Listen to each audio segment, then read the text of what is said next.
بسم اللہ الرحمن الرحیم۔ السلام علیکم محترم ناظرین، آج کی اس ویڈیو میں ہم پیش کرنے جا رہے ہیں ایک ایسا واقعہ جسے سن کر آپ سب لوگ حیران ہو جائیں گے۔ یہ واقعہ ہے اللہ تعالیٰ کے جلیل القدر پیغمبر حضرت موسیٰ علیہ السلام کا، جس میں حضرت موسیٰ علیہ السلام نے اللہ تعالیٰ سے کچھ عجیب سوال کیے جب وہ بارگاہ الہی خداوندی میں پہنچے۔ ان عجیب سوالوں کا جواب کچھ اس طرح ملا جسے سن کر آپ لوگ حیران رہ جائیں گے۔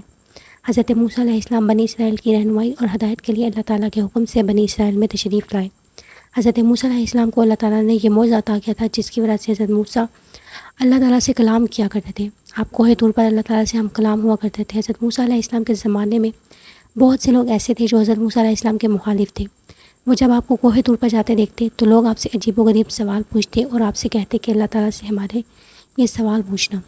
ایک دن آپ کو کوہ طور پہ جا رہے تھے تو ایک شخص نے آپ کو دیکھا، وہ آپ کے پاس آیا اور کہنے لگا، اے اللہ کے نبی آپ کہاں جا رہے ہیں؟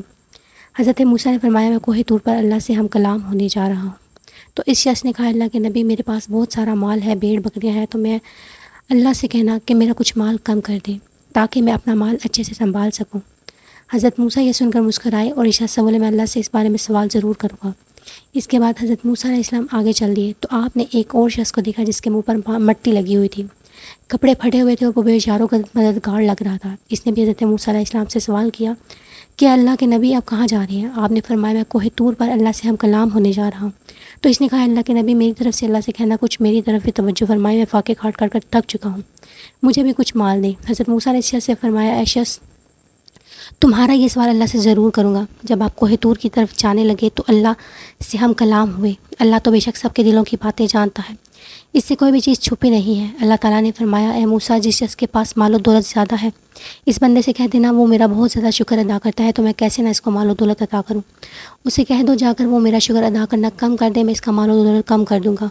اور جس کے پاس مال و دولت کم ہے وہ میرا شکر ادا نہیں کرتا، اے موسیٰ اسے جا کے کہہ دو مال و دولت دنیا نہ ہوا تو کیا ہوا، میں نے اسے آنکھیں تو دی ہیں، کان تو دیے ہیں، کہہ دو اسے جا کے وہ اپنی آنکھوں سے صحیح کسی اور کی آنکھوں سے دیکھے مجھے اور میرا شکر ادا کرنا شروع کر دے، میں اس کی نعمتیں بڑھا دوں گا۔ بس اس کے بعد حضرت موسیٰ علیہ السلام بستی میں واپس آئے تو سب سے پہلے آپ کو وہ شخص ملا جس کے پاس مال و دولت بہت زیادہ تھی۔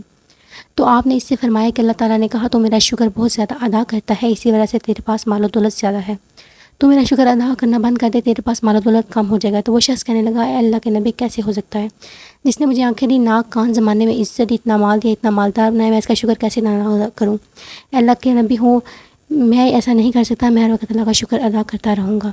حضرت موسیٰ علیہ السلام نے کہا، پھر تیرا مال کم نہیں ہوگا، اتنا کہ اگر آپ تھوڑا سا آگے چلے تو آگے سے وہ شخص آیا، تھوڑا سا لاچار غریب بیچاروں مددگار تھا۔ اس نے جیسے ہی حضرت موسیٰ علیہ السلام کو دیکھا تو سوال پوچھا، اللہ کے نبی آپ نے میرا اللہ سے سوال پوچھا؟ تو آپ نے فرمایا، ہاں میں نے پوچھا۔ تو اللہ نے کہا، وہ تو میرا شکر ادا نہیں کرتا، کہہ دو کہ میرا شکر ادا کرنا شروع کر دو تو میں اس کی نعمتیں بڑھا دوں گا۔ تو وہ کہنے لگا، اللہ کے نبی میرے پاس کوئی مال و دولت نہیں، نہ ہی کوئی نیا لباس، تو میں کیسے شکر ادا کروں؟ پھٹے پرانے کپڑوں کے ساتھ کوئی شکر کیسے ادا کرے؟ حضرت موسیٰ نے فرمایا، اے انسان تو اپنی نگاہوں سے نہیں تو کسی دوسری کی نگاہوں سے دیکھ۔ آپ نے فرمایا، اللہ نے تجھے آنکھیں دی جس سے تو پوری دنیا کو دیکھ سکتا ہے، تجھے کان دیے جس سے تو سن سکتا ہے، تجھے زبان دی جس سے تو بول سکتا ہے، تجھے پیر دیے جس سے تو چل سکتا ہے، کیا یہ نعمتیں نہیں ہیں؟ یہ سب نعمتیں ہی ہیں، ان پر بھی اللہ کا شکر ادا کرو۔ تو وہ شخص کہنے لگا، نہیں، جب تک مجھے مال و دولت نہیں ملے گا اللہ کا شکر ادا نہیں کروں گا۔ تو حضرت موسیٰ نے فرمایا، تو پھر تمہاری نعمتیں کبھی نہیں بڑھیں گی۔ پیارے دوستو، اس واقعے سے ہمیں یہ سیکھنے کو ملتا ہے کہ جتنا اللہ تعالیٰ کا شکر ادا کرو گے اتنا زیادہ مال و دولت ملے گا، اور اگر نہیں کرو گے تو ہمیشہ غریب ہی رہو گے۔